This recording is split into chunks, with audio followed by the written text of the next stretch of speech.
Hey everyone, let's make some chicken cookies. You're going to start by first making your favorite sugar cookie dough.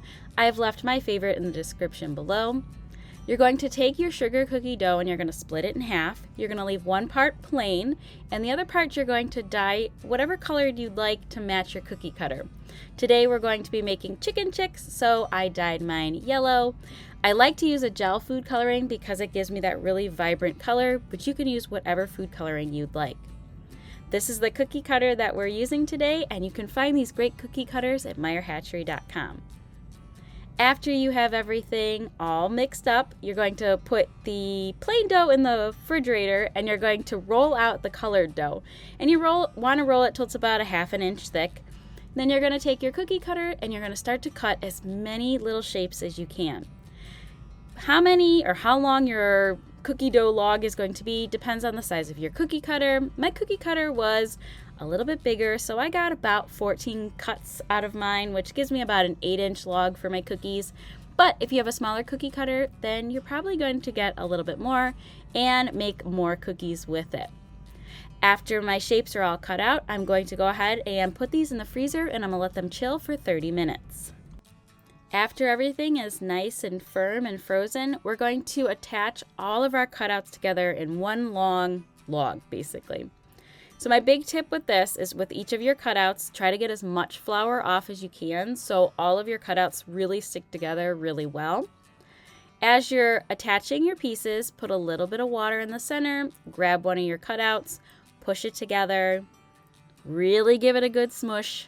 You really want everything to attach, and then go on to the next one. You want to keep going until all of your cutouts are together and you have a good long log of your design.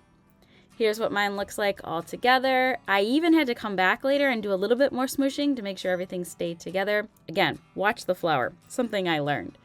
You're going to pop this in the freezer for about 30 minutes.